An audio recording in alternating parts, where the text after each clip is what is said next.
Freddy's home. You want to know who Fred Krueger was? He was a filthy child murderer who killed at least 20 kids in the neighborhood. He wears a dirty brown hat. He's horribly burned. He has razors on his right hand. The bastard son of 100 maniacs.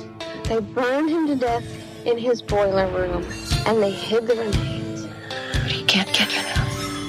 He's dead, honey, because Mommy killed him.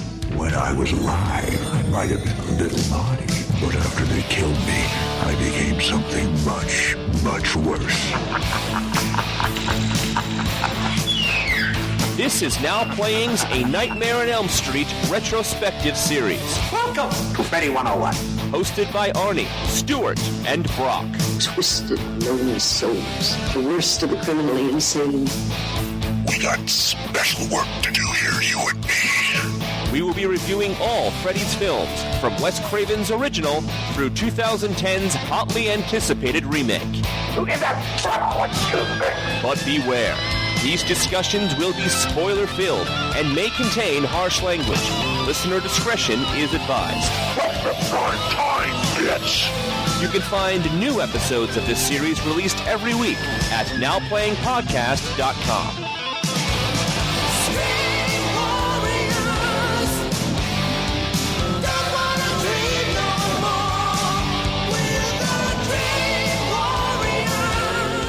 It's back in the saddle again. Today we're talking about A Nightmare on Elm Street 3, Dream Warriors, starring Heather Dawkins, starring Heather Langenkamp, Patricia Arquette, Craig Wasson, and Robert Englund, and directed by Chuck Russell. This is Brock, co-host of Now Playing. This is Stewart in LA. This is Arnie, and this is where I think most of the country was introduced to A Nightmare on Elm Street with Dream Warriors, and I gotta tell you guys a story about this. The trailer for this was on TV all the time. This was the first Nightmare on Elm Street to open wide. And I was so interested in horror by this. Again, as I said, I was fascinated but frightened. My sister takes me to see Crocodile Dundee. And it's where Dream Warriors is playing. And my sister knows I want to see it, so we sneak into Dream Warriors and stand in the back.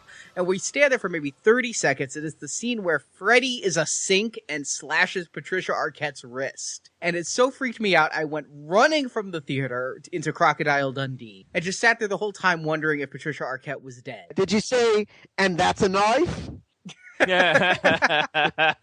What's funny is my sister told me that's what horror movies are. They're like 90 minutes of just that, as if it's like a porno. Like there's nothing but killing in a horror film. And that actually strangely enticed me to see it more. Yeah. Well, I mean, it's a big part of the appeal. And as a little kid, I couldn't get enough of being scared. There was something about just the raising fears in me. You know, it's an attraction repulsion. You want to know and master what scares you. And this movie's all about that. So I really connected with this one as well when I finally saw it on video the next year. I didn't go to the theaters. You want to know what my sister said to comfort me? Well, Patricia Arquette's slice was horizontal. Many people can live from a horizontal wrist slash. If it's vertical, it's definitely going to kill her.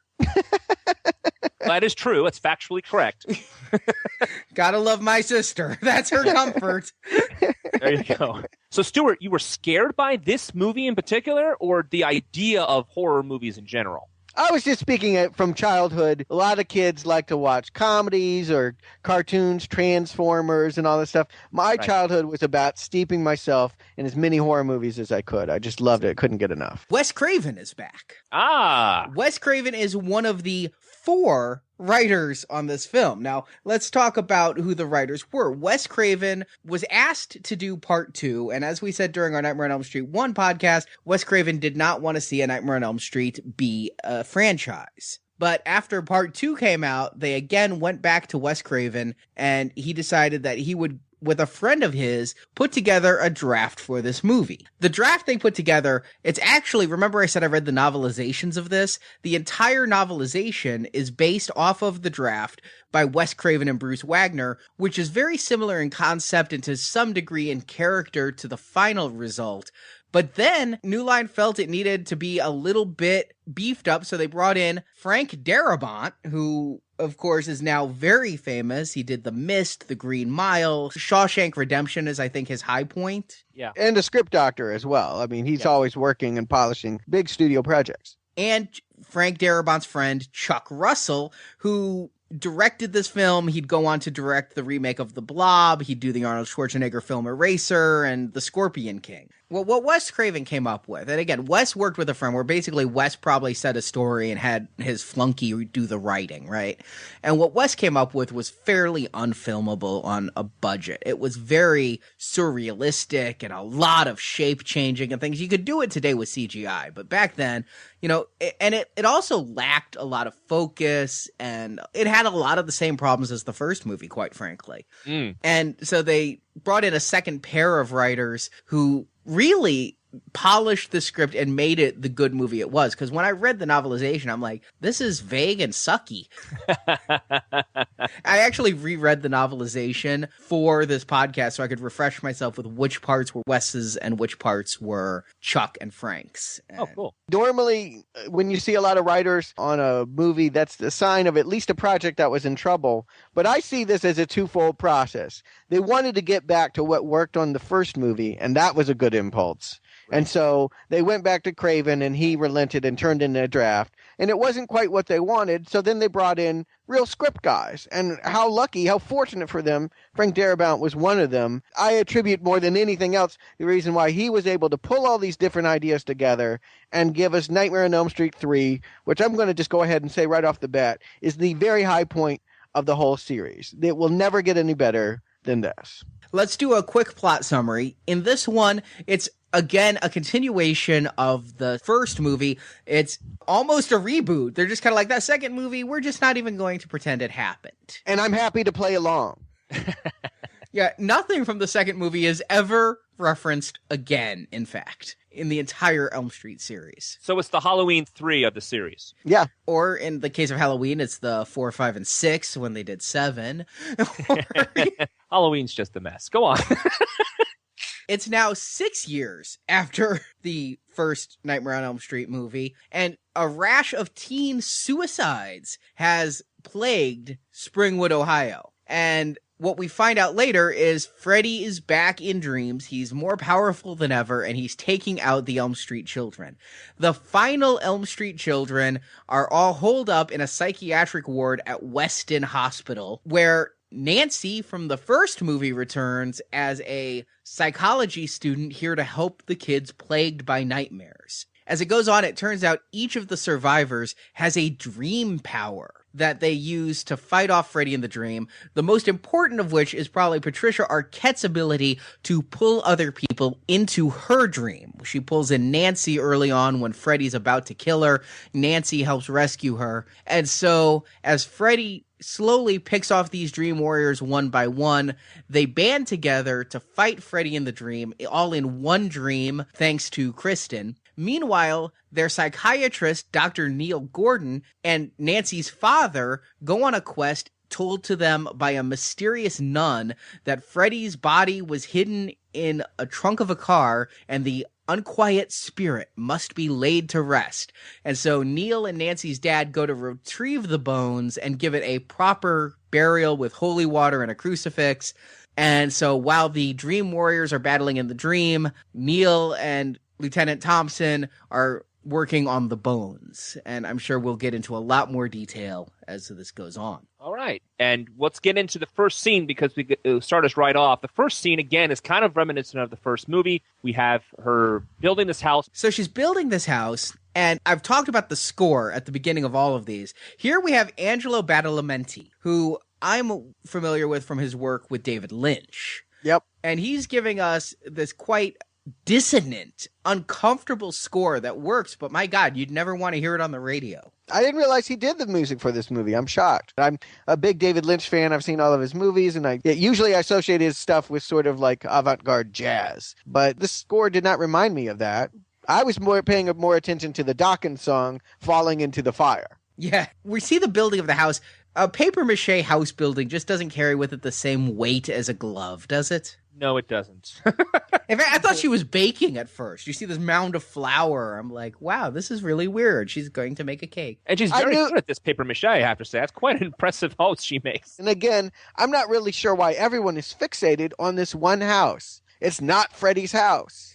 It's not where any murders happen. It's not a big deal. It doesn't make any sense to me why they use the house either. Horror movies always have to establish a place where evil happens. And they've just decided by committee that this house is the place where Freddy dwells. But didn't they decide already by Wes Craven's original that he did things in the boiler room? Yeah, I really think that it's a great looking haunted house, and you need a haunted house in a horror movie. But narratively, it doesn't really work for me that, this is the dream house where you go in and you end up in Freddy's boiler room. I don't know why this is the opening towards that world. Well, this house went into a state of disrepair in 1 year because now it is like boarded up. Of course, we only see it in dreams in this, but the house is really an eyesore. It reminds me of the Myers house from Halloween. It's iconography that they love it, they adore it, and they will use it again and again in the future sequels. The house, the jump rope, the song, all of that just triggers instantly, you're in Elm Street. But after we get past the house, we get into Kristen's first dream. I just like the fact that when she wakes up, she looks behind her headboard and she's there. I think that's just an iconic moment. Yes. They've moved the bed. You think she's in the bedroom by the way that the camera is framed, and then she sits up and looks around her, and in fact, the bed has been transported to the house. And she sees the kids playing in front of the house. It was an extremely effective shot. Yeah, they'll use that forever. They just love that imagery, and so do I. It's great. It just takes you there. It's perfect. It's a really great way to get you into the movie, and it's a really great way to show us when the dreams happen. It's really, honestly, it's a great way to open the movie. It is. And, man, I think, honestly, this is my high point of the movie is this opening dream. You've got the girl riding the little tricycle, and Kristen's trying to find the little girl, and she goes to the basement, and the basement is the boiler room now. And Freddy attacks. This whole thing had such a great dreamy feel. It did. I'm not sure if you guys got the shining off the little girl. I did a little bit. And yes. That was perfectly welcome, I guess, because it seemed to work. The dream quality was great. I agree with you. And the long hallways and what's going to happen next and how Freddy plays with her is all great. She picks up the girl off the tricycle and she carries the girl around the hallway. And it's such a blatant doll. I couldn't stop thinking about, why is she holding a doll? Is it going to come into play that it is a doll, or they really expect me to buy that that's an actual little girl? It took me out of it so much, but it still was a very effective scene for the most part. I just wish they made the doll less obviously a doll, especially in close-up shots. They could have put the girl there in her hands again. But beyond that, it was an effective opening scene. Yeah. Some of the things that I love about this also is that, she's running from Freddy, carrying the girl. Freddy's behind her. Freddy doesn't talk here, I want to point out. Freddy is a mute. He is just a malevolent presence trying to kill her. And she gets stuck in the blood, and it had that very dreamy feeling where you're trying to run and can't. I love this opening dream. I like the fake out, too. I mean, once you get past all of this dream imagery, she returns to her bedroom. She thinks she's awake. She goes to the bathroom. And as you mentioned, Arnie, the sink comes alive. She's still in the dream. And this is the first moment of many in which we get the Freddy morphing out of the commonplace, which becomes a cue and a standard that they return to again and again. And I think it's the number one thing that people really love about Freddy is that you can be in an environment that feels safe, that feels ordinary, and discover that Freddy, in fact, is there and hiding and latently and will just burst out the sink handles, sprout talons, grab her, and slash her wrists. And her mom finds her and, lo and behold, thinks she's tried to commit suicide. Well, that's because Freddy puts a razor in her hand. Yeah. How does Freddy do that? I'm not entirely sure, but suicide was kind of on the uprise in the 80s, right? Am I right? I feel like that was a Time magazine cover. I feel like that was in movies. People were talking about it. Teen suicide was a hot button issue towards the late 80s, and and this being the plot of this movie, wow, that's kind of like from the headlines, isn't it? Yeah, it was at the time. And it's subversive to the fact that suicide is not, in fact, teens killing themselves, but that there's this darker force, this thing that parents don't understand and don't report that's really doing it. I think that's a great way of setting up the conflicts. It's a great way of getting us on the side of these kids, and it's a great way to flip the story into where we're going, what is essentially I'm going to call a John Hughes scenario. It's like the kids are in detention. There are all these suicide recovery victims who otherwise would never hang out with each other, who are now isolated in a psych ward and under the care of mental health professionals. And before you go on, I want to say I completely agree with you that I think bringing this movie together, bringing these kids together, and bringing the plausibility of Freddy Krueger into the real world this time, I love the concept that these parents are thinking these kids are just trying to commit suicide when there's actually something else going on. But you can totally see how the adults think it's a suicide issue, and the old-fashioned doctor with her ways don't get it. It's wonderful. It really does mirror the 80s themes of parents just don't get it. Yeah, and they've tried it in all of the other movies, too, and I never felt like it was well integrated. Here, I totally get it, and I'm totally on the side of these teens. And like I said, it feels like Breakfast Club. It really feels like they've tapped into those John Hughes, my parents don't get who I am spirit. Exactly. So then we're taken to the hospital. Kristen goes there. We're introduced briefly to Lawrence Fishburne. Yay! as the good orderly. There's two orderlies. There's the skeezy one that sells drugs to patients and hits on them, and then there's Larry Fishburne, who's kind of a goofy guy. He's blaming the parents for taking too much LSD in the 60s for why the kids are all suicidal now. I think that was an interesting take, particularly since the last time I saw Larry Fishburne, he was a drug addict in Apocalypse Now. But yeah, Larry doesn't do much in this whole movie, and I don't even know that he comes back in the series. But it's fun to see him, and it's nice to have a nice presence that understands the kids when so many of the therapists are really insensitive. And we see Kristen. She's been brought to the psychiatric ward's ER for her bleeding, and she's fighting because they want to sedate her. Well, that was a hilarious line. She was fine until we tried to sedate her. Well, if she was fine, why are you trying to sedate her? We just drug everyone that comes in here. Hi, pinprick. Claps on the ground. I'm just feeling a little sad. Oh, really? Click. Oh, bam.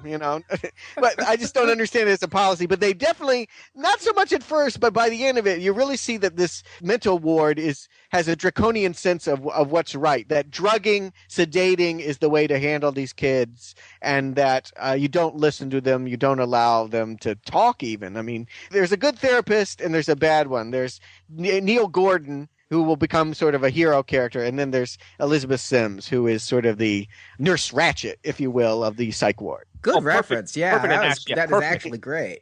Now, Nancy gets a great entrance here, calming Kristen down. And, whoa, the first thing that struck me about Nancy is her hair. Yeah. That is some big fucking hair. That was not only that, but she's got this like Bride of Frankenstein streak of gray in it, and I kept thinking about how 6 years prior she was like, oh my god, I look 20, and now it's like now you look 40. Like, do you have progeria? Are you just aging like in bizarre ways? Like, why does she gone gray? I mean, I guess it sort of conveys the idea that she's been through a lot, and yeah. Well, remember, there's a scene where she wakes up from a dream and her mother goes, oh my god, your hair, and like a big streak in her hair went gray. So it's actually continuity. She obviously sees a fucking hairstylist with that big do. Why they don't put some color in that, I'll never know. They were too busy doing Dawkins' hair. There wasn't enough hairspray on the set. No, there really wasn't. You got to go to Dawkins first before you mess with anybody else. Arnie, my first thing with Heather Langenkamp when she walks in was, crap, she didn't get any acting lessons. No, she didn't. I said in the first podcast she never gets any better. No. She is terrible in that. Yeah, can I say a twofer in which the main characters are Heather Langenkamp and Patricia Arquette? I'm really worried at this point because neither one of them are actresses that I think of as having a lot of emotional quality to it. I'm like, this is going to be stilted, to say the least. But I like Patricia Arquette by and large. Take away True Romance and tell me any other performance she's given where she's good. You got Okay. me.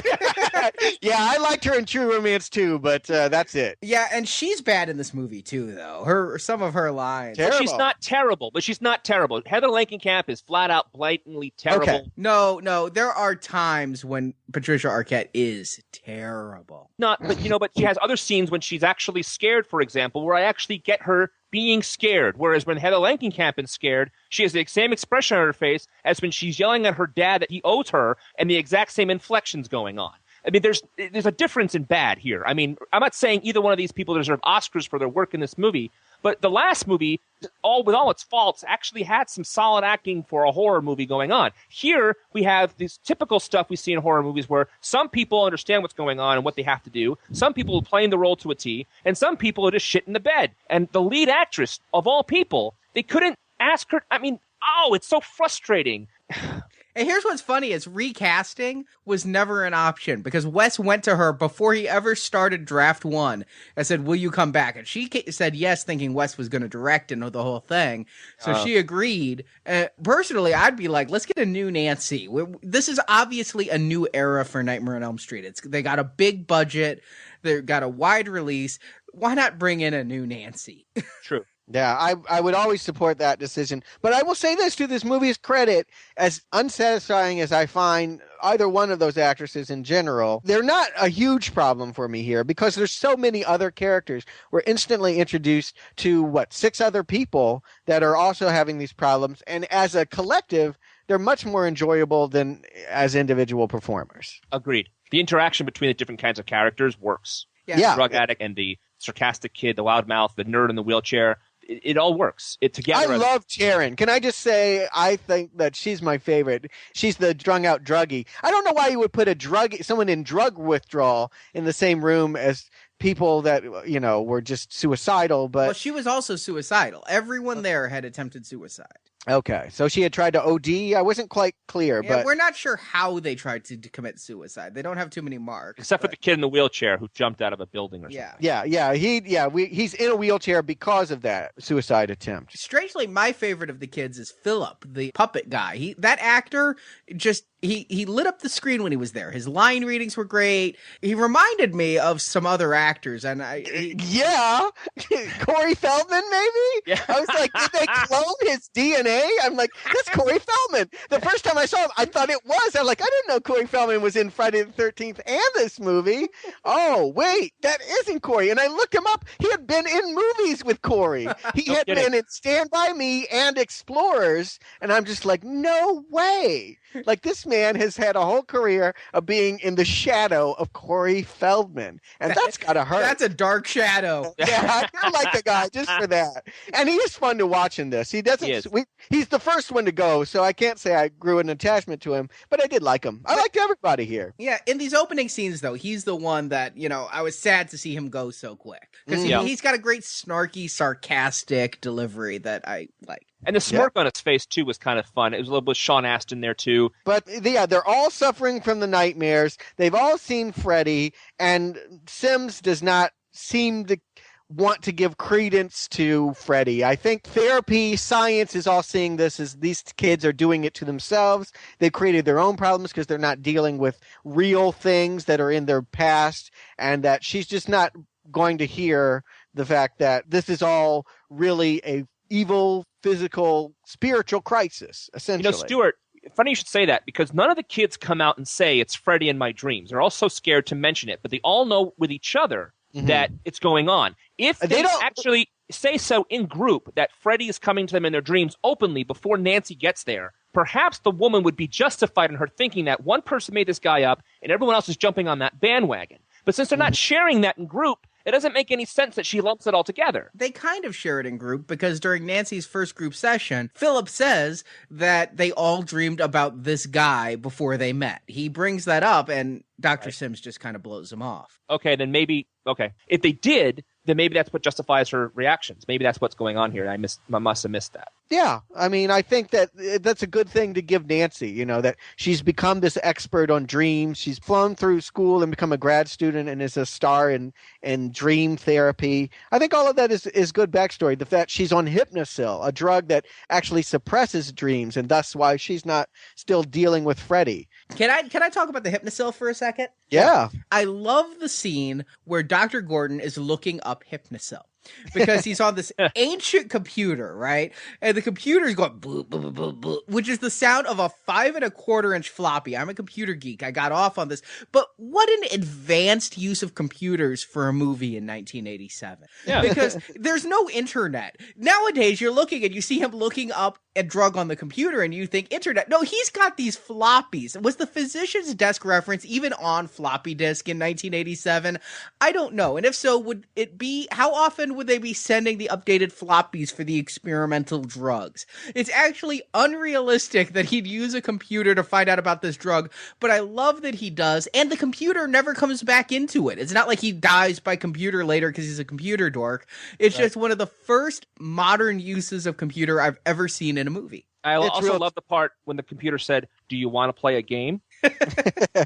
It's real charming. And you're right, it's the 80s. We were having a fascination with computers. They had to get a computer shot in there. And as a kid, I didn't question it. Computers could do anything. Sure. Yeah, they could tell you whatever drug was. I mean, they were smarter than the people. It's just, it was a very internet use of a computer long before the internet was around. You're completely right. It's why this feels like a timepiece. It's why it feels like it couldn't happen at any other time other than in the 1980s. In the 90s, it would have been the internet. And then before, there would have been no computers. I love the fact that we were talking about a movie about a guy who kills people in dreams, and the one thing we say it's unrealistic is the computer usage.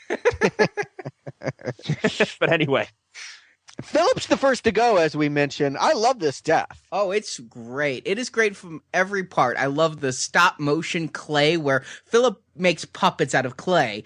And when he goes to sleep, the puppet turns into a Freddy puppet and then grows. And then now Philip's his puppet. And Philip's known for sleepwalking, and it's Freddy walking him. That's great. It was perfect. It was absolutely perfect usage of what they set up of sleepwalking. It was of what the character elements of this character and how they killed him with the was he being controlled by his veins? It looked that way. Yeah, pretty much. The marionette strings were actually tendons, something pulled out from his wrists and ankles, puppeting him along. It was interesting to note that he actually walks through a locked door, and that the relationship between dreams and reality is not only in a dream can Freddy do anything to you, but when you are dreaming, Freddy can manipulate your body to do things in the physical world that you couldn't do. Like put a razor in Patricia Arquette's hand. Right. Yes. You're absolutely right. And when he was on the tower and all the kids are screaming to get at him, God knows why they didn't try to go to the tower, but the door was locked. Well, okay, but they all crowd around a gated window. And so I was like, well, if this guy's a sleepwalker, known for being a sleepwalker, why don't they lock his door? And after his death, the doctor says we're going to lock all the doors, but... Well, they locked the ward. I mean, they knew the ward was locked. Here's what bothers me about the sleepwalking, is Kincaid kind of wakes up and sees Philip sleepwalking, and Kincaid's like, Philip, wake up. Then he's, have a nice stroll, asshole. You know Freddy's there. You see him sleepwalking. Have a nice stroll, asshole. And Kincaid lives through this movie. Yes. But my favorite visual of the whole thing was the big Freddy manipulating the small little puppet guy. He was a gigantic Freddy over what I took to be like a church steeple kind of thing. And it was just an awesome visual of Freddy cackling and cutting off the strings as the kid fell to his death. Awesome visual. Loved it. Yeah, it's great. I mean, and again, Freddy still hasn't spoken. I just want to keep driving this home. Freddy is a silent, maniacal killer who kills with glee. Maybe we've got that ha ha ha ha, but that is it. Mm-hmm. It's just, he's scary here, isn't he? He's scary. It is the first time in all of these nightmare movies that Freddy is a scary, malevolent presence, and it is so well executed. Mm-hmm. Executed. Nice pun. I think that with the concept of the kids dying in their sleep and they're blaming it all these things on suicide, everything works with this Freddy character in this scenario. For the first parts of this movie, everything really fits together well. So when they go where they go later in the movie, they're setting it up for us, the audience, to go along with it. It's a very well-structured film. You know what I kept thinking as we go through each death is there's a Willy Wonka quality to Freddy. You know, the thing about Willy Wonka is that he tempts you with what you want and then destroys you with it. And so we have a character here who really loves puppets. Well, I'm going to turn you into a puppet. We have a character that just really wants to be on TV. The next death that happen, and what happens? An awesome, awesome death.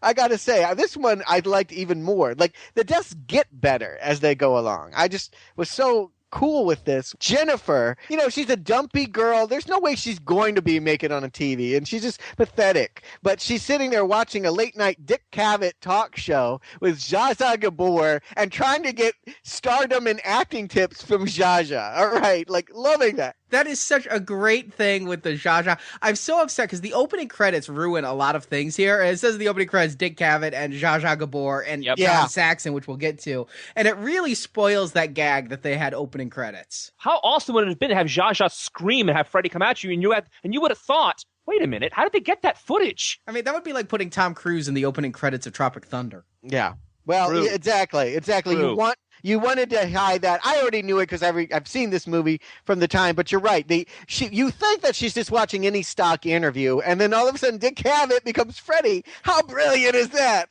Who gives a fuck what you think? That is great.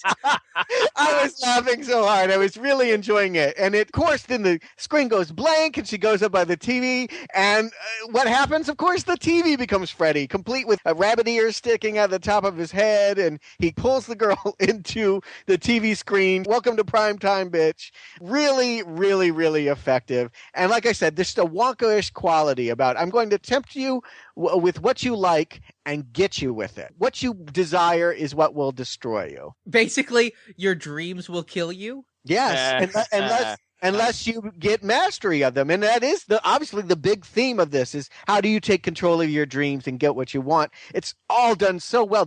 Writing is so good. Now, don't get me wrong. This is a B movie. I understand this is not Citizen Kane and the low budget effects and all of this, but how well they've done this, how well they've constructed a B movie, this is just so satisfying. And it just keeps getting better and better as we go along. Every little detail pays out here. I mean, even a scene with Nancy and the Gordon at a Thai restaurant evokes the whole Balinese, not that Thailand is exactly Bali, but... Or Malaysian, for that matter. But they're close. I mean, culturally, they do share some similarities. Geographically, they're close. They just tie up these details so nicely. The gray streak that you mentioned that I didn't notice, there's a lot of detail work that comes back. These people have gone back and studied the first movie, maybe studied the second one, but they took the best stuff and they really cherry-picked it and built on all of those ideas, and how impressive it is that they've combed through what you would never think would be clues and built a whole storyline out of it. They've really done an awesome job with the writing. And movies like Pirates of the Caribbean sequels try to do that, and they don't do it as well as this movie does. You're absolutely Correct. And we'll talk a little bit later about how they expand upon Freddy's origin. I want to stick on the TV death for just a minute. This murder, to me, you could not mistake this for a suicide. That's the first death in the movie. I think there's one more death before that, where you can actually, the doctors can probably justify, like, yeah, they killed themselves. This dream guy's not real. How would the girl put herself through her TV set? That's way above her. She was short. She's like hanging 2 feet off the ground. There's no chair underneath her. There's no way to justify that this was not a murder. And the rest of the stuff, you could do it. Here, now, this movie and the entire Nightmare on Elm Street series turns with this one death. And Robert Englund is very vocal about saying the writers write all of Freddy's lines, but one. Welcome to Primetime Bitch was Robert Englund's, and it will haunt him for many, many years, because this becomes Freddy. I've been very vocal in saying he's very quiet. Now Freddy is a jokester. He's a punster. And that's why I think that Nightmare 3 may be the perfect Nightmare movie, because for the first half of the film, he's a silent, malevolent killer and he's dangerous. For the second half of the film, he becomes the jokey, funny Freddy that people associate. The one who's been singing with the Elm Street group is the Freddy from the second half of this movie. Well, he's headed there, but he's filling out the sweater. He's filling out the hat. I mean, we now feel like we know who this guy is. 3 movies in. And it's important to happen. I felt that way about James Bond movies too. It's like it wasn't until Goldfinger until they figured out the formula about how to make a James Bond movie. It wasn't until Dream Warriors until they finally figured out how you make a series out of Nightmare on Elm Street. And Stuart, I'm glad you brought up James Bond because that's where I was going with Arnie's comment about the puns. Those kind of puns are very much like James Bond, and those things started happening in Goldfinger. And at this time in the movies, Arnold Schwarzenegger brought those kind of things back, like in Commando, which is notoriously known for really bad one-liners, and he continues throughout. Whether or not it works for the rest of the movie, I don't know, but I do know that I did notice the one-liners were more frequent as the movie went on, and I think some of them work better than others, just like in James Bond and Schwarzenegger movies. Sure, it's camp. What we're talking about is they've introduced camp into the scenario, and I think it's the right mixture. I think as we watch future sequels, that ratio is going to change, and we'll see how successful it is. But here, the formula is perfect. It is exactly perfect. It's this TV death, which is the corner it turns, and it's going to get further and further away. Now, at Jennifer's death, we are introduced to a new plot line, which again is something very unusual for a horror film, that it's actually going to have B plots and C plots going on like this. But there's a nun, Sister Mary Helena, who comforts Dr. Gordon at Jennifer's death. And she is going to be the one who reveals Freddy's backstory. It turns out Freddy originated at Weston Hills Hospital, where Amanda Kruger was working, and she got locked into basically Shutter Island, the worst of the criminally insane, for a holiday weekend. Yes. The criminals had a holiday, raping her hundreds of times. Yeah. So we finally have established the origins of Freddy, and it really prompted an interesting question for me. Is Freddy a Catholic evil?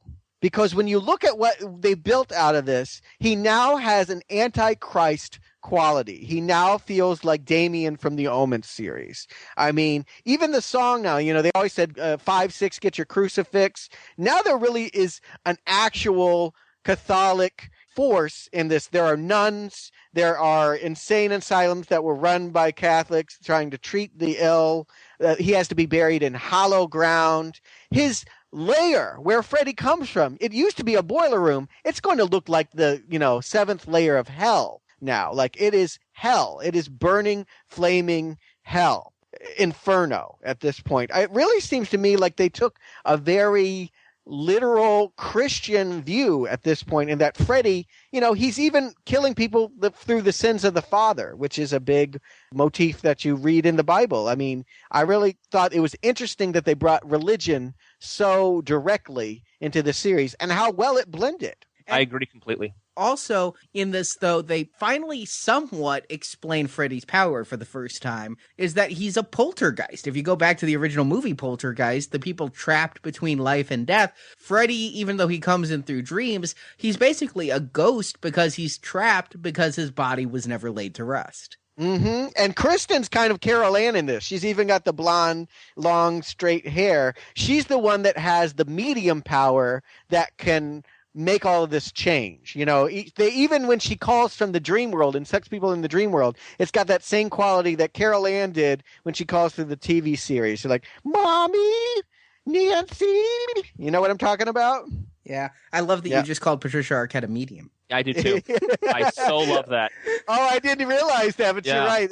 She's typecast, isn't she? Well, I'll say this. I do see a lot of Shining and Poltergeist imagery in this. It's expertly blended into the mix. So we then have that scene. I want to get to the scene when they decide that we're going to follow Nancy's instincts and we're going to do a group hypnosis and bring everybody into the common dream world. She had already done that with Nancy before. She pulled her into a dream, and that was how Nancy saw that it was Freddy, was that she came face to face with a giant snake Freddy. Giant penis Freddy. Yeah, which I did not like that effect at all. And what on God's name is that thing, and why was it there? I don't like that at all. I loved it.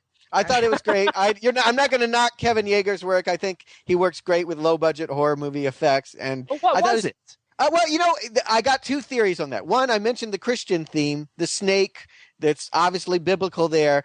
Also, the character Philip, at one point refers to the psychiatric ward as the Snake Pit, which was a reference to an old Hollywood movie in which it was about mental illness, and the Snake Pit was a psych ward poorly run. I can't make any stronger connection than that other than he was a snake. And this goes back to what I said about Wes Craven's original script, is Freddy was shape-shifting all over the place. This is a holdover. This is one of the few holdovers from that original where Freddy's always a different thing. I see. But don't you love that? I mean, don't you always want to see Freddy make those moves? I mean, the chameleon quality of Freddy is at least as appealing as the fact that he wears that glove, in my opinion. True, but it can't go too far like that Nintendo game. Oh, well, we'll get there, right?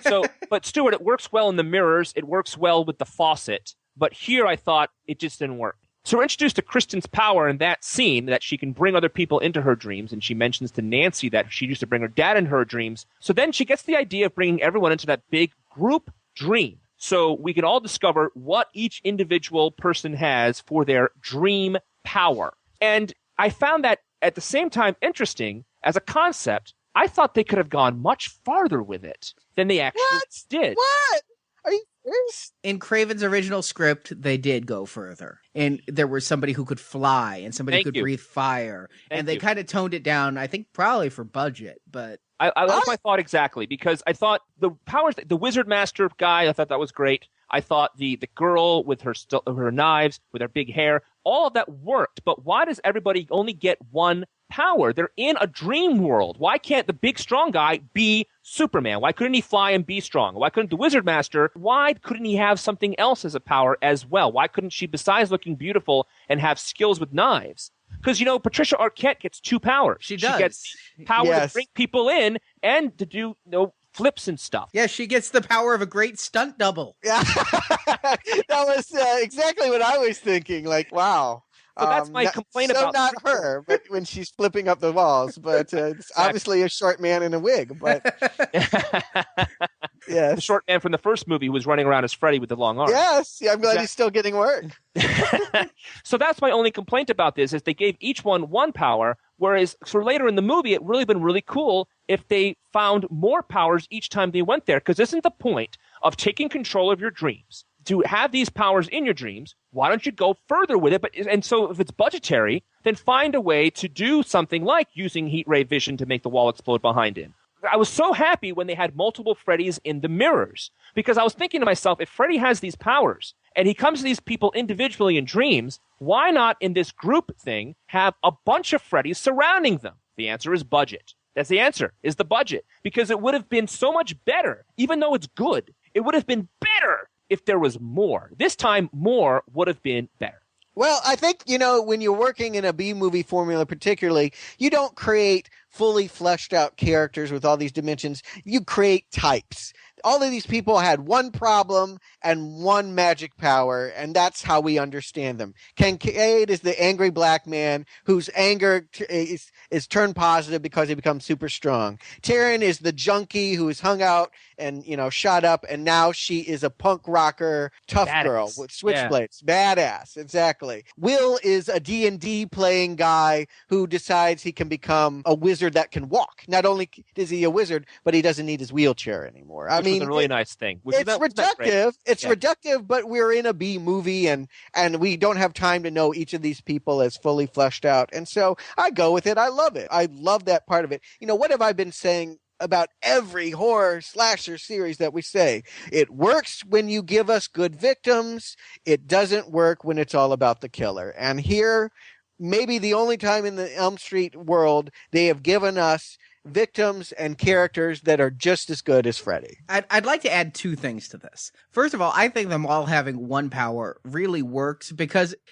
I've never thought about it necessarily before, but it's what we're used to, isn't it? Like, say, the X-Men or something. You always get a team of people and they all do one thing. And when they team up, then, otherwise you have Superman who has every power and doesn't need anybody, right? Okay. Yeah. Right. And the second thing, though, is that none of these people are Malaysian. They don't do the Balinese way of dreaming. They aren't the Dream Master. We get to the Dream Master later on. Right now, they are Dream Warriors. They don't know how to manipulate their entire dreams to be what they want. They get one power. They're not, I hear your point. Here we also get the Joey gets captured scene, which of course was my favorite as a kid because, as Stuart would call it, the titty scene. Yeah. Yes, and another Shining reference. It really reminded me of when Jack Nicholson gets seduced by the woman who turns into the ugly old hag. Only much sexier. Yes.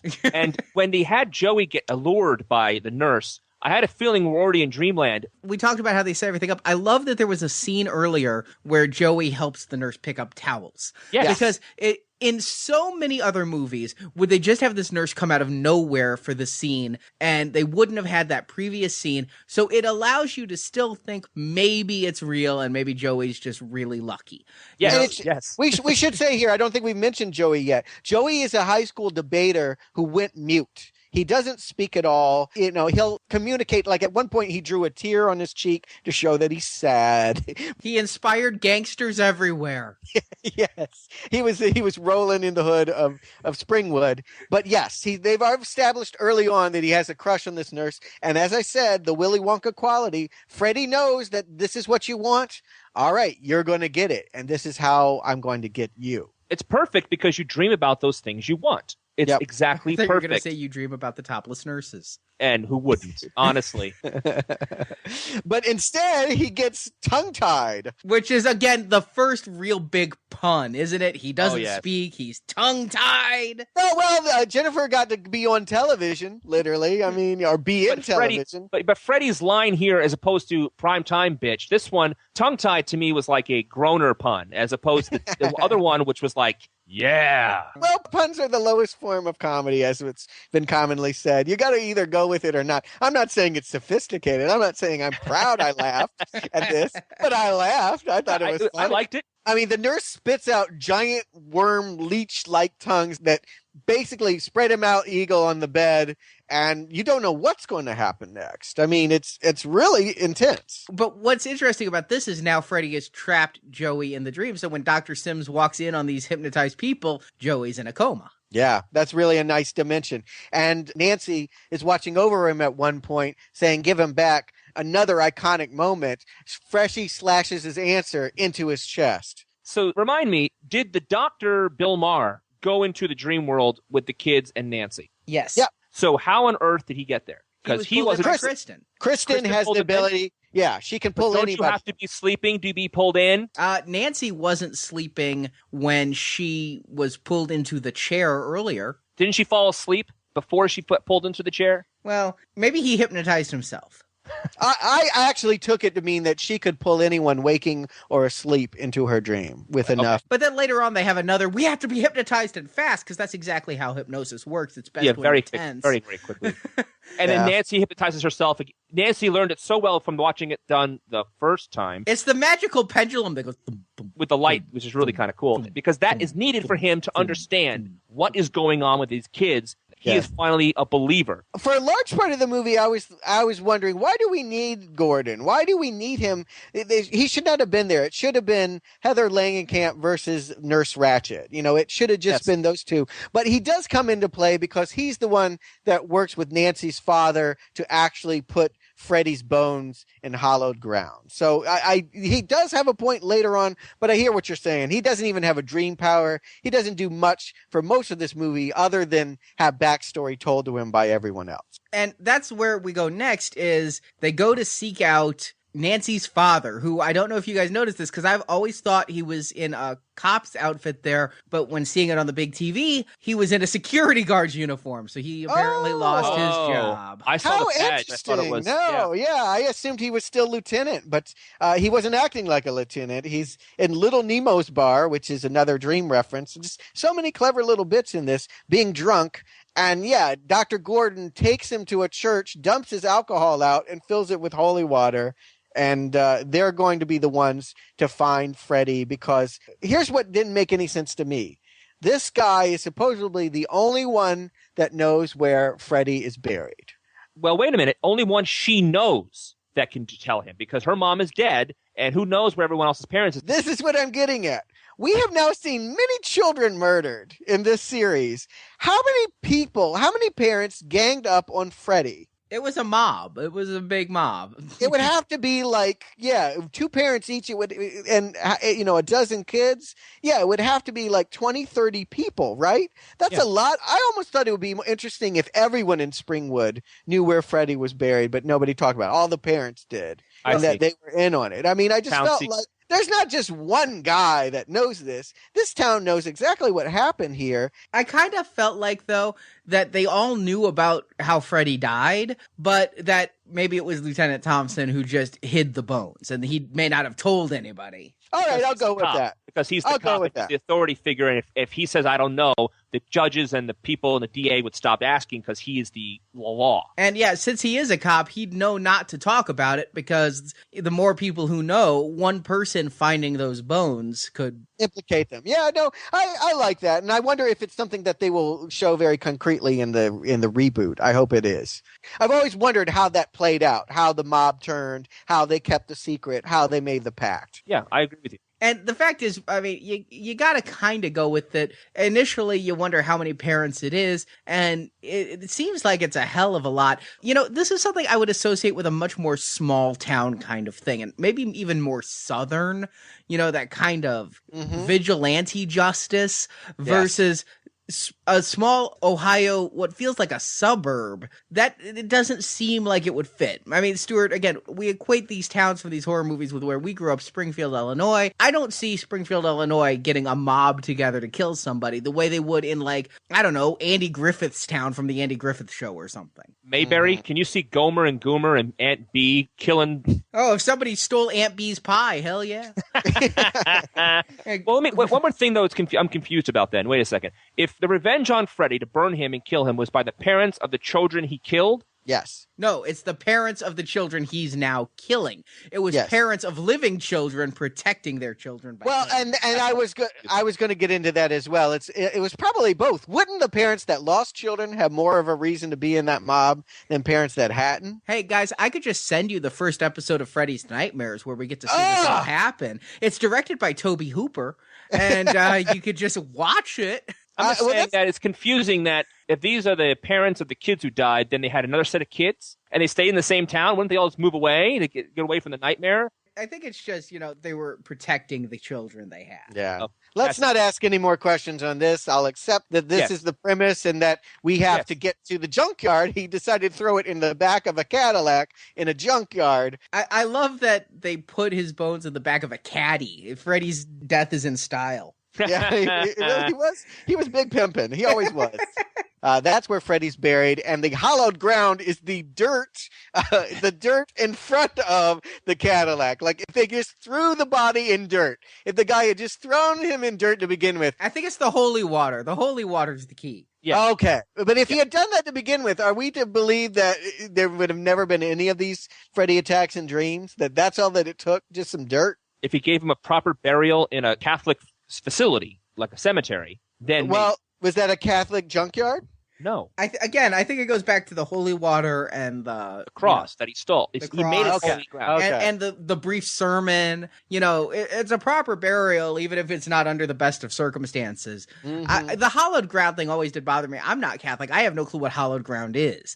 I don't know what makes hallowed ground, or is any ground you dig a hole in a hallowed ground? Well, that's what I was thinking when they were just digging a hole in the junkyard. I was like, couldn't they take him to a cemetery? I mean, I guess it's really crowded now, but Freddy's bones become alive. Yes. And they have the same stop motion they had with the puppet. Now with No. This isn't the stop motion of the puppet. This is Jason and the fucking Argonauts here. Yeah, it is. I can't believe they haven't improved since Jason and the goddamn Argonauts. Ray Harryhausen must have been a consultant here. My point exactly. You're making my point for me. I felt that with the puppet, with the cheesy special stop motion effects, I totally went with it because it's a puppet, and they smartly made Freddy go to real size as soon as they could. But then here, I could not believe what I was watching. It reminded me a little bit of Terminator. The ending of the Terminator, when the Arnold skin has fallen off and they're in the final battle between Linda Hamilton and him, they use stop motion to show you the inner cyborg. It has a similar quality. I was fine with all of it. Yes, it's a very old school movie trick. The only thing I didn't like is that after he takes on Dr. Gordon and knocks him into the grave, it just sort of collapses into a pile of bones. It cackles and waves its fist and collapses into a pile of bones. I'm like, well, I guess they ran out of time for the special effects artist because why would the skeleton stop there? Well, wait a second. I don't understand how they're all both awake. The security guard father and the psychiatrist are awake, and they're attacked by this spiritual bag of bones who the power from the dream Freddy left the dream warriors part and possessed this skeleton to fight these two. So that also was kind of weird. He was in the dream with them, and then he jumped over there and then returned back to the dream after he took care of the two people in the real world. How did that work? They weren't dreaming. It's, again, it goes back to the poltergeist thing. He's a spirit. He can interact with the real world. Yeah. You know, he's a ghost. He's not just a dream guy. He's a ghost. Right. But everyone else falls asleep before they die. I know. Just go with it. It's a good movie. Please. You just got to let it go. Meanwhile, they realize the cast is too big and Freddy takes some out. Yes. In one of my, if not my favorite death, no, it is. My favorite death of the whole series happens here. The Wizard Master? Hell no. Not the Wizard Master. I thought it was the Wizard Master. No. Taryn, are you kidding? This is iconic. This is the best death Freddy ever does, I think, ever, in any series, is that we've established Taryn as a strung-out junkie, but she's now a mohawked punk, ready to take him on with switchblades. She ends up in some seedy part of town. My one regret is that it's not Don's Place, the gay bar from part 2. Yes. But it's Jake's bar, whatever that is. And Freddy gives her what she wants. His knives on his gloves turn into needles. The track marks on her arm become screaming mouths. And she is ODing. And Freddy says his classic line, Arnie? What a rush. That's my favorite moment, guys. I think this series will never get better than that. It's just such a campy, silly moment, but I thoroughly enjoy it. And the wizard, that was less satisfying because what I don't like about it is that he's walking, he's fighting his own chair. He is the wizard master. He can take on Freddy, and Freddy just sticks him. His lightning powers and all of that wasn't enough. I thought the whole point of this is if you can master your dreams, you can take on Freddy. I mean, Nancy just said, I don't believe you anymore, and poof, he was gone in part 1. You just hit the flaw of this movie. Yep. If Nancy's there, how come she just doesn't have them all turn their back on Freddy or something? Yep. Yes. It wasn't Wes Craven's original draft that she did that, and Freddy was too strong now for that. But really, with Nancy there, Nancy having defeated him once before, maybe you could just see that happening. The kid tried once, got somewhere, but then his fear was taken over again by Freddy fighting back. The whole point is they're there with their powers to conquer their fears, but they don't go the next step. They don't continue with it. They all just give up right away. And it doesn't make any sense to me that they did that. If they had 2 battles there, the first time they all, get defeated and they understand that they need to use their powers better and then go back the second time, they went in unprepared. If Nancy prepared them a little bit better, but then again, the plot dictated that she was thrown out and they had to go back and yada, yada, yada. It would have been nicer if they actually did twice these powers, and therefore the second battle could have been really the Dream Warriors binding together to defeat Freddy. Instead, the way that Freddy was defeated was from an outside source. We see that Joey's dream power, he'd never spoken, he finally screams, and his power is he's really loud. It works when Freddy's coming out of mirrors, but, that's a nice thing for a mute to suddenly be able to talk. Yeah, it's similar for the Dokken video, isn't it? The guitars were too loud for Freddy. Freddy has sensitive ears. And then all of a sudden the mirrors all break, and Nancy's like, it's over! Really, you dumb bitch? Really? Mirrors broke and you're about to break out the fucking champagne? You've stabbed this guy with a spear. All your friends are dead and you're like, it's over. Really? Yay! Well, you know why you think it's over? It's because John Saxon, her dad, has died in the real world and comes floating down in a, hollowed light and says goodbye. And you know what? This movie is not so cool that I wouldn't believe they wouldn't throw a cheesy moment like in this. I actually thought, okay, he's come in from the heaven. He was the one that saved her. He was the big protector. They gave him the final stroke. And nope, that's just another disguise of Freddy who kills Nancy. And suddenly I am now ready to love Freddy forever. And, he does it with such vengeance. He doesn't have a one-liner for her. He just goes, die. Yeah. Yeah. It was good. It was good. It was great. Yeah. He's just fucking done with her. And so we all were. And it's really effective. Of course, I don't like Nancy's, or rather Heather Langenkamp. So I'm happy to not have that eyesore. But, it is surprising because for some reason, I guess because she had lived through 1.5 movies, we really didn't see that coming. I didn't see it coming. No, I didn't not at all. And so now what's going to happen? The kids don't have their mentor anymore. Freddy is still alive. John Saxon is dead in the real world. There's only 3 kids left, Joey, Kincaid, and Kristen. Right. So it really comes down to Gordon. Gordon being the one to put the Freddy down with the holy water and bury him. And that's it for now. It was a nice effect. I disagree. I think it was kind of lame that once again Freddy disappears in a ball of light. I thought it was cool because they splashed the water and then the water splashes across him like a slash. Yeah, it splashes the kids with. I agree, but I would have preferred something, I guess, a little more visceral. If like what he slashed, if that part of him became bone or something instead of just this bright yellow light and him start spinning like a 5-year-old getting dizzy. But it was holy water. It's Catholic. Yeah. It's holy water coming down from the heavens, God and power of God. And yes. Yeah, and he gets the cross on his head, even though the cross is like the size of an entire face in the real world, and it's just a little like Charles Manson tattoo on Freddy's forehead. But I just want to hit home here that the reason I was so disappointed with the ending is this movie's called Dream Warriors. They have this great concept that these kids have the powers in the dreams to defeat Freddy if they just use them. And the way Freddy was defeated was the outside source. It was so disappointing to me that they don't have the Dream Warriors conquer Freddy. I agree with that, but if you make it where Freddy was just outgunned, it makes Freddy less dangerous, and they knew this wasn't the end. They knew this wasn't, we're putting the bow on the series. Only Craven thought this was the last entry.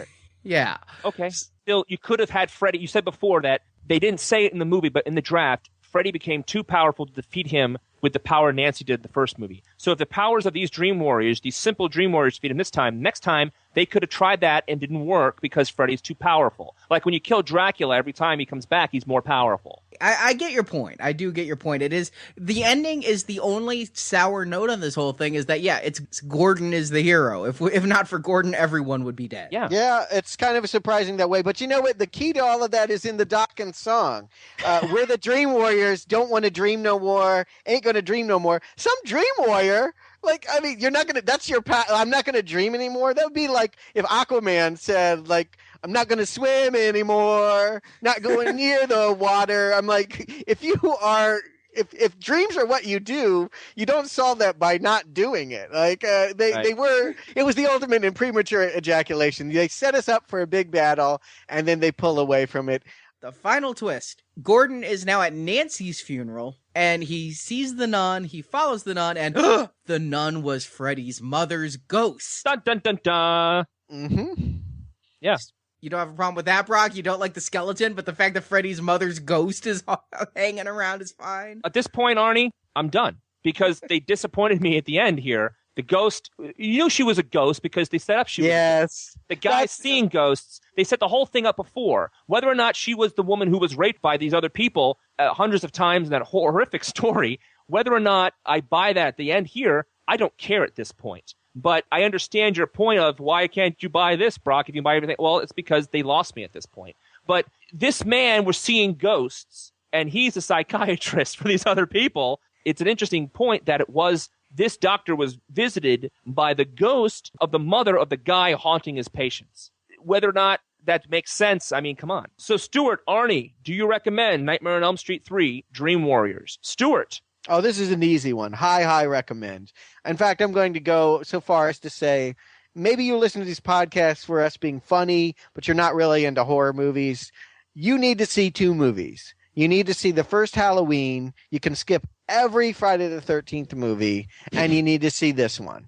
And then you'll really be caught up to speed. I don't know that you need to see any other slasher movies in your life, but this is iconic. This one is the important one. It really does everything the series ever will do again, all in one big blow, and it's quite satisfying. It's a B movie. There are lots of innate problems with production, performance, whatever, blah, blah, blah. But the joy of it is in the storytelling, and they've told a very satisfying story. High recommend. Arnie. Absolutely recommend. It is, I think, my favorite of the whole series. That doesn't mean there aren't others I really like, but this one, it's just perfect in every respect. Yeah, it hits a slight sour note at the end, but I don't know that, when you're dealing with a supernatural monster, any ending is ever truly satisfying. It's certainly more satisfying than, I don't believe in you, goodbye.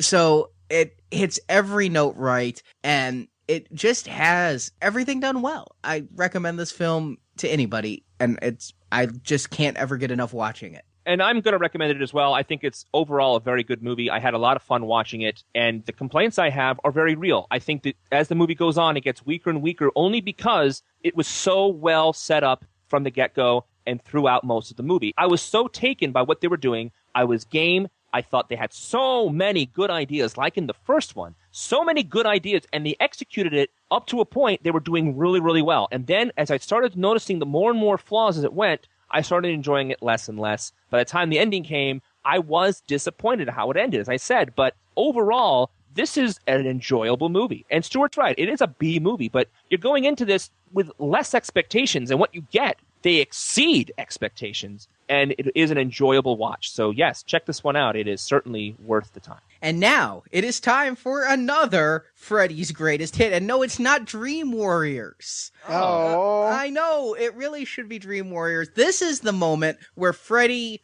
grew. This is the first real wide release. It was the first one that was heavily advertised. And it was after Dream Warriors that the Freddy merchandising took off. You had dolls. This is when the computer game that Stuart introduced me to. Great game. Oh, it was great. I actually finally beat that son of a bitch. It was a hard game, and I did it all by myself, and I actually wrote the only walkthrough online for that game with a ton of screenshots. I was obsessed with that game for so long. Yeah, people, if you like playing Gauntlet, this is like the Nightmare on Elm Street version of that. Go hunt that out. I'm sure it exists somewhere on the web, right? And it's a DOS game, so it actually works in Windows. It's a great game. It really worked out. It's when Freddy's Greatest Hits came out. Between Part 3 and Part 4 is when it all started. And then with Part 4, it hit a high time where, for the release of Part 4, Freddy hosts an hour of videos on MTV, and Freddy gets a TV show. Yeah. But it's right here where Freddy's Greatest Hits came out, and this was the start of mass market Freddy. Mm-hmm. So what's the name of the song, Arnie? This one, again, remember, this album is a mixture of standards as well as new songs. This one is a remake, and it is In the Midnight Hour. Oh. Okay. All right. And this is the one that I promised where Freddy sings, by the way.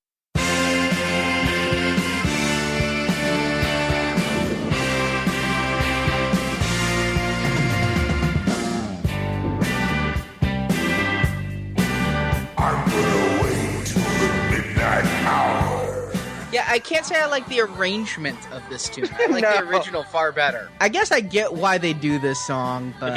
It makes total sense why they chose this song to me. Well, and you know why? Part of it was, it should be said, The Big Chill used this song. It was on the soundtrack, and it was huge. It was huge, and so they were appealing to all of those baby boomers as well. Not only do your horror fan kids want to listen to this album, but you can enjoy it too. With your parents in the car on a long trip. Along with you, the friend. If only I had this on my road trips, going with my parents, we would all been singing along and slashing the air and moving our head. Just like he do. Although The Big Chill is certainly a watchable movie, I think it would have been improved if Freddy Krueger was at the house. And it was used in other horror movies. Like, you remember Fright Night Part 2, Arnie? Yes, I do. There's a really bad scene in Fright Night Part 2 where all the monsters go to a bowling alley. Yes. People. It was a really bad scene. You don't want to remind me of Fright Night 2 when you record your albums. Is it a worse bowling alley scene than Grease 2? Yes.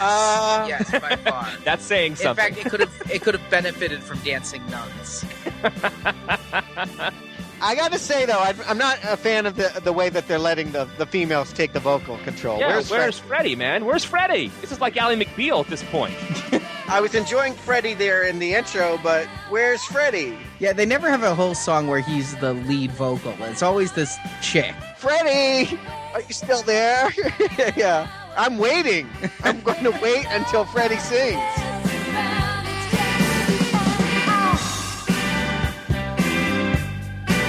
Just you and me.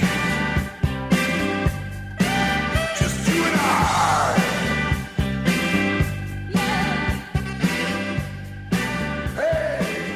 But at least the song has the theme. The midnight hour, the sleeping. Does Dreamweaver count just because it's about dreaming? I mean, If they could have paid for that license, I'm sure it would have. who knows? It could be coming up. I don't even know. God, I Dream hope a Little it Dream is. could be coming up too. That'd be kind of cool. Ooh, there is so many possibilities here. If only he did the duet with Mel Torme.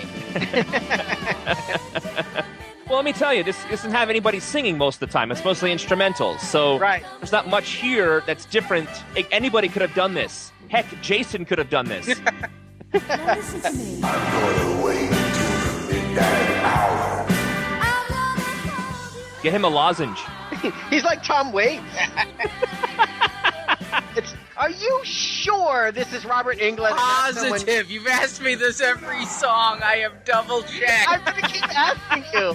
I can't see the man doing this. He was in the booth with the cans on. Cha-ching, cha-ching. Well, Get it. He was Willie the Friendly Alien on V. Did he really have that much else to do?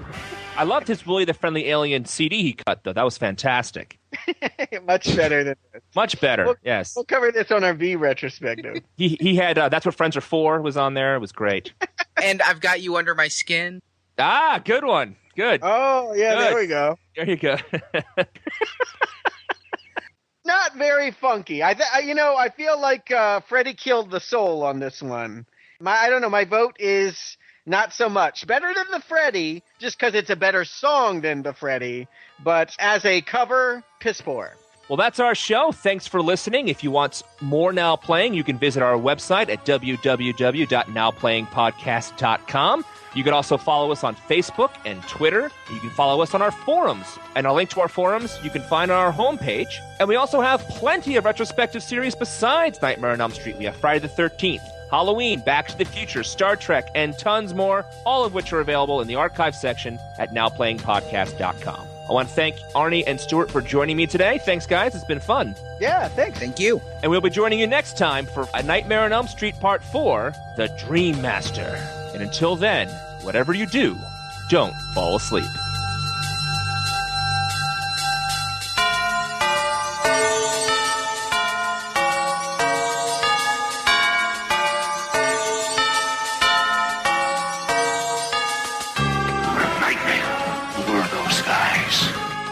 It's over. I gotta go now. It's okay.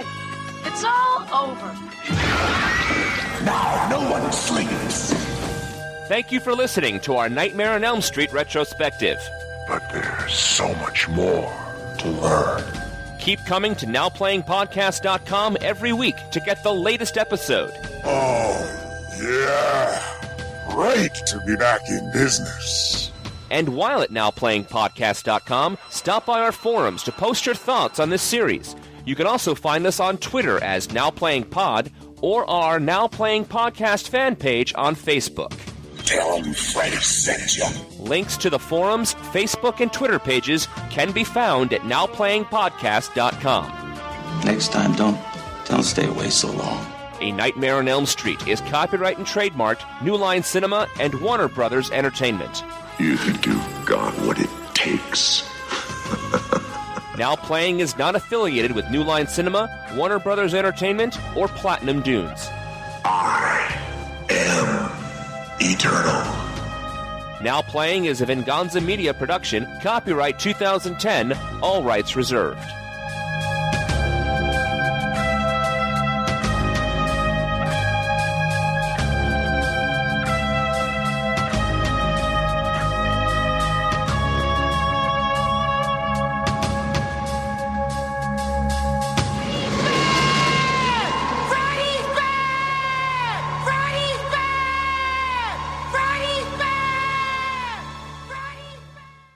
In Yeah, and God, what's that called when you pull out early? Shit. Premature ejaculation. There we go. It was the ultimate in premature ejaculation. They set us up for a big battle, and then they pull away from it. Oh, coitus interruptus. There we go. There you Coitus go. interruptus. Thank you. Well, I had seen him one time before because, like I said, I loved horror movies. I think the first time I ever saw male genitalia was in this movie called Ghost Story. He's the star of this movie, Ghost Story, and he has the only thing I can remember about the movie is the ghost pushes him out a window, and we get a long shot of him falling naked out of a skyscraper. So that was the only thing I could think of when I saw Craig Wasson. Was his dick. Yes. I'm like, I've seen you before, and a lot more of you too. You would have fit in perfectly in the last Nightmare movie. Yeah, really. And is there any homoeroticism there, Stuart? No, there's not. They left that exclusively in part 2. I don't know that repressed sexuality plays out in any other Nightmare movie that I can think of. But we can have high hopes for the remake. Yeah. We don't know. That's true. We do not know what's going to happen in the new one. It's hard to imagine them going there. Why don't you just stay home and rent My Demon Lover and enjoy? So, that's my Freddy laugh. That was no terrible. Freddy laugh. Okay, that was You've my. got to that was really my, like. That was like a Bart Simpson laugh. That was my. That was my guy who wants to sound creepy but doesn't. Freddy's laugh is more of a roar, isn't it? Roar like that sort of thing. Mine wasn't very good either. I'm not saying it was. All right, You're better though. We're closer to Freddy. That's because I'm doing the.